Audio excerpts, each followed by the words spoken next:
किसी भी इक्वेशन में वेरिएबल का वैल्यू फाइंड करने के लिए अब तक हम लेफ़्ट हैंड साइड से राइट हैंड साइड में नंबर को शिफ्ट करते आए हैं। अब अगले क्वेश्चन में हमको राइट हैंड साइड में एक नंबर दिया हुआ लेफ़्ट हैंड साइड में एक नंबर दिया हुआ है और राइट हैंड साइड में वेरिएबल दिया हुआ है। तो यहाँ पर भी इक्वेशन को सॉल्व करने का प्रोसेस सेम रहेगा। आप नंबर को जब भी ट्रांसफ़र करोगे लेफ़्ट साइड से राइट साइड ट्रांसपोज करोगे तो भी उसी तरीके से सॉल्व होगा जैसे कि पहले सॉल्व कर रहे थे। तो स्टार्ट करते हैं एक्सरसाइज 4.3 का थर्ड प्रॉब्लम जो दिया है, सॉल्व द फॉलोइंग इक्वेशंस। यहाँ पर लेफ्ट हैंड साइड में आपको एक नंबर दे दिया गया है और राइट हैंड साइड में आपको एक्सप्रेशन दिया हुआ है वेरिएबल के साथ में। यहाँ पर भी आपको वेरिएबल का वैल्यू फाइंड करना है। किस तरीके से फाइंड करेंगे चलिए देखते हैं व्हाइट बोर्ड में। थर्ड का पहला प्रॉब्लम दिया हुआ है 4 is equals to 5 into p-2। अभी तक का आप जितने क्वेश्चंस देखे हो वहाँ पर आपको इक्वेशन में लेफ़्ट हैंड साइड में वेरिएबल दिया हुआ होता था और राइट हैंड साइड में उसका सम जो भी टोटल उसका आंसर आना चाहिए या जो भी नंबर है पर्टिकुलर एक कांस्टेंट नंबर दिया हुआ था। अभी इस क्वेश्चन में आपको लेफ़्ट हैंड साइड में एक कांस्टेंट नंबर दिया हुआ है और राइट हैंड साइड में वेरिएबल के साथ में कुछ नंबर्स दिए हुए हैं। प्रॉब्लम को सॉल्व करने का सेम तरीका होगा, सेम मेथड से हमको प्रॉब्लम सॉल्व करना है। इससे कोई फ़र्क नहीं पड़ता कि लेफ़्ट हैंड साइड में वेरिएबल है या राइट हैंड साइड में। तो यहाँ पर सबसे पहला चीज़ अपन देखेंगे, वेरिएबल है p के साथ में 2 माइनस हो रहा है और 5 जो है इस नंबर इसके साथ मल्टीप्लिकेशन हो रहा है 5 का। इसको आप इस तरीके से लिख सकते हो 4 is equals to 5 into p-2। जब भी कोई नंबर वेरिएबल्स के साथ मल्टीप्लाई हो रहा होता है तो अपोजिट साइड जाके वो डिवाइड हो जाता है। ये होगा 4/5 इज इक्वल्स टू p-2। ये 5 यहाँ मल्टीप्लाई हो रहा था, लेफ्ट हैंड साइड आया डिवाइड हो गया। अब यहाँ 4/5 तो एक दूसरे को काट नहीं सकते, दोनों एक कॉमन नंबर से डिवाइड नहीं हो सकते, इसलिए 4/5 ही रहेगा। अब यहाँ वेरिएबल के साथ है p के साथ -2 है, तो -2 को जब हम ऑपोजिट साइड लेके आएंगे, राइट हैंड साइड से लेफ्ट हैंड साइड लेके आएंगे तो ये -2 +2 में बदल जाएगा। ये होगा 4/5 + 2 इज इक्वल्स टू p। अब एक फ्रैक्शनल नंबर का और एक होल नंबर का किस तरह से एडिशन होता है ये आपको पता है। इसको ऐड करने के लिए पहले इसका एलसीएम लेंगे, एलसीएम आएगा 5, यहाँ होगा 4 प्लस ये 2 के नीचे कुछ नहीं है तो इसका मतलब 1 है। 5 जो है 1 के टेबल में 5 टाइम्स में आता है तो उसके न्यूमरेटर का मल्टीप्लिकेशन 5 से होगा। ये होगा 2 into 5 is equals to p। अब ये हो जाएगा 4 प्लस 2 5 ज़ा 10 divided by 5 is equals to p। 4 + 10 हो गया 14 divided by 5 is equals to p।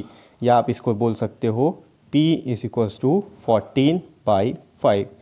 किसी किसी टेक्स्ट बुक के पीछे में जो आंसर दिया है वो 12/5 दिया हुआ है, तो 12/5 जो आंसर है वो गलत है। इसका सही आंसर 14/5 होगा। इसका नेक्स्ट क्वेश्चन देखते हैं बी में क्या दिया हुआ है। बी में दिया है -4 is equals to 5 into p-2। Same question दिया हुआ है, बस यहाँ पर प्लस में था 4 और यहाँ पर माइनस में आ गया। पूरा प्रोसेस सेम होगा, साइन का आपको ध्यान में रखना है। तो सबसे पहले 5 को लेफ्ट हैंड साइड में शिफ्ट करेंगे, यहाँ मल्टीप्लिकेशन में है, यहाँ के डिवाइड होगा, ये होगा -4/5 इज इक्वल्स टू p-2 बच गया यहाँ पर।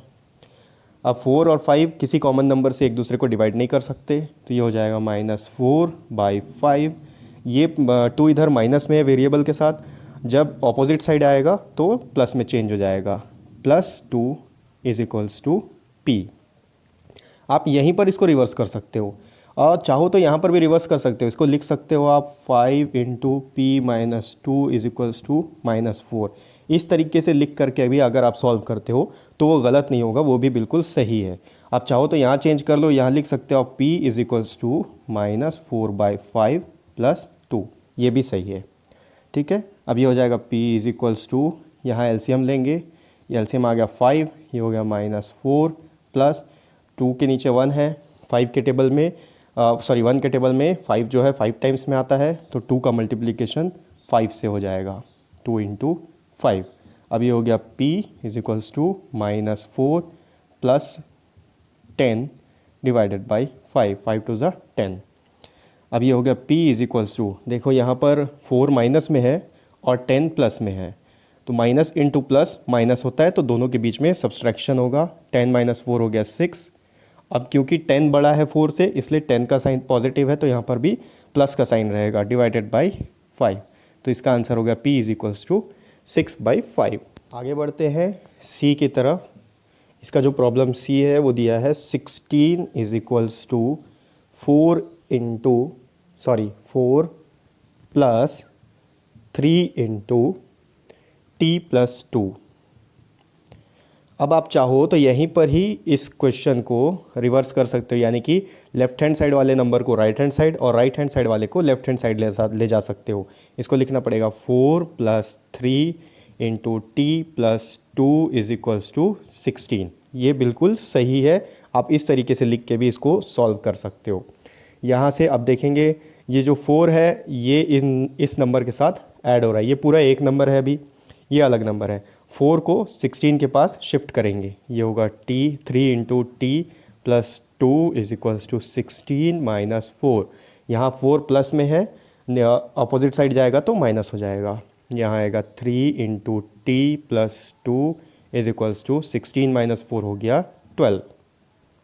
अब ये 3 का मल्टीप्लिकेशन हो रहा है टी प्लस 2 के साथ, तो यहाँ पर 3 को राइट हैंड साइड शिफ्ट करेंगे, यहाँ मल्टीप्लिकेशन हो रहा है, राइट साइड जाके वो डिवाइड हो जाएगा। ये होगा t plus 2 is equals to 12/3। 3 के टेबल में 12 आता है, डिवाइड हो सकता है, 3 1 ज़ा 3, 3 4 ज़ा 12, तो ये आ गया t plus 2 is equals to 4। अब यहाँ पर 2 जो है t के साथ प्लस हो रहा है, तो इसको अपोजिट साइड अगर शिफ्ट करेंगे तो वहाँ जाके माइनस हो जाएगा। ये होगा t is equals to 4 minus 2। t का वैल्यू आ गया 2। ठीक है, अब देखते हैं इसमें डी में क्या दिया हुआ है। अगर आपको किसी पॉइंट में कोई डाउट हो रहा है तो नीचे डिस्क्रिप्शन बॉक्स में मेरा ईमेल आईडी दिया हुआ है, आप मेरे को ईमेल करके डाउट पूछ लीजिए, मैं आपके डाउट को क्लियर कर दूंगा। डी में दिया हुआ है 4 plus 5 into p minus 1 is equals to 34। अब यहाँ पर आप सेम है, 4 को पहले राइट हैंड साइड शिफ्ट करेंगे, ये हो गया 5 into p minus 1 is equals to 34 minus 4। यहाँ पर 4 प्लस में था, ऑपोजिट साइड जाके माइनस हो जाएगा।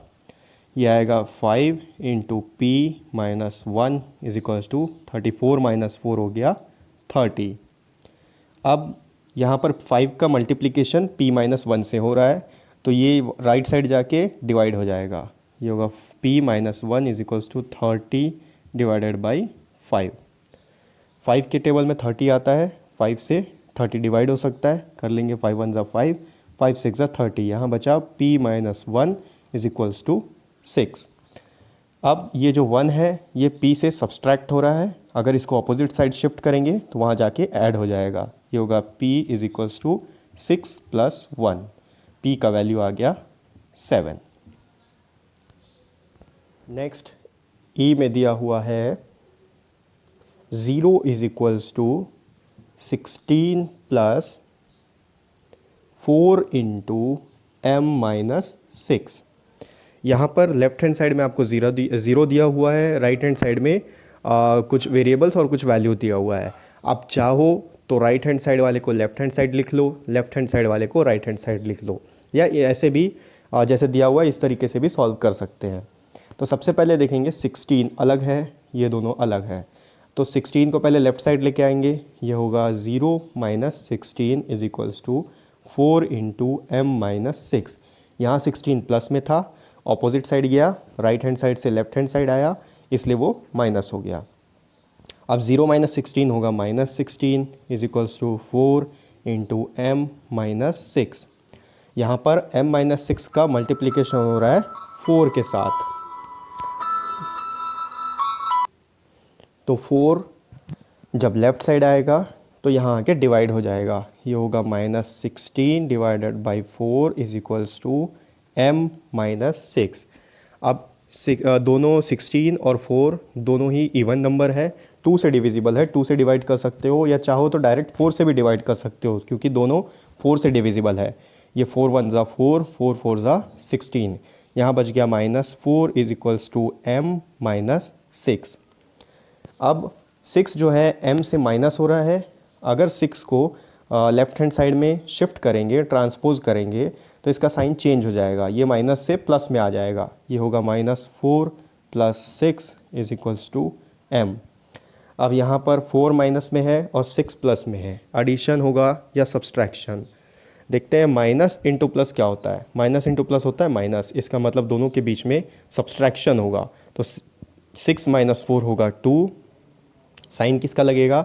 जो इन दोनों में बड़ा है। बड़ा 6 है, 6 का साइन पॉजिटिव है, तो यहाँ पर प्लस में ही रहेगा। 2 इज इक्वल्स टू m, या फिर बोल सकते हो m इज इक्वल्स टू 2। ये एक्सरसाइज 4.3 का थर्ड पोर्शन कंप्लीट हो गया।